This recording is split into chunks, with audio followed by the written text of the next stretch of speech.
All right, man, let's take you into your load here. So first thing, you got to hold torsion better off this back leg. You're letting this knee collapse in. That's going to be a valgus knee position. So ideally, we'd like to see that knee, farther back, where you're holding torsion in that back leg and giving you a better position to drive out of. All right, so when we go forward into foot strike here, not terrible hip position. I think your shoulders are in a fantastic position, but this back hip is just going to be late. All right, so you can see this ankle isn't totally kicked through. It's not terrible, but it's also not great. So there just wasn't a lot of back leg drive to power that hip fully open. All right, now that would have added a ton more energy, be more linear energy. All right, it would have been accelerating your center of mass. And you would have more, angular velocity in the hip as well. So that would be the first part of the kinematic sequence of powering energy through that back hip. All right, so you just kind of have that valgus knee position, not a lot of drive. You maybe start to drive a little bit there. All right, so you hit front foot, and there just wasn't a ton of drive behind it. Back hip is slightly late. All right, so next frame, that back hip kicks through. All right, so this is fully kicked through. That's good. But we're still going to start to get a little bit of early glove side pull here, which is going to get you to start hyperangulating this arm. All right, so when we go to fully open, also too, that's with your elbow position.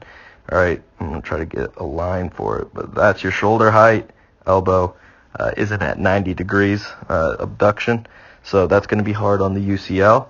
And then there's definitely, if this is here's your scapular plane, that elbow's behind your scapular plane too. When we go forward one more, we can still kind of see it. So even still here, if that's the scapular plane, that elbow still slightly, so you're arb dragging, you're getting a little hyperangulation. And that elbow position starts low, but then you do kind of pop it up at the last second here. Let's see, maybe a little bit of adduction in front of the face, but not too bad.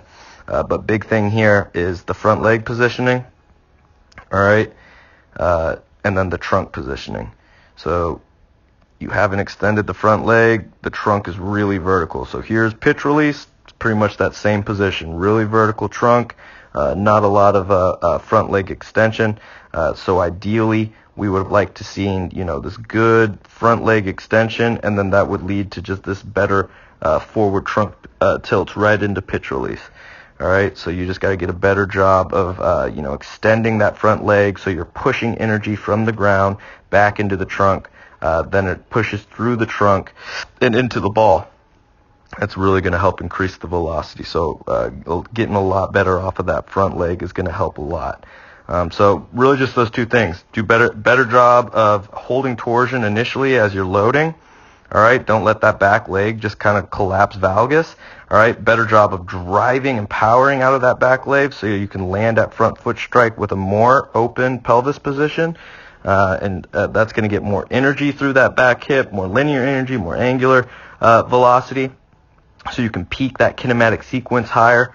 All right, then more front leg extension and more forward trunk tilts. Those are going to be two huge key factors as well.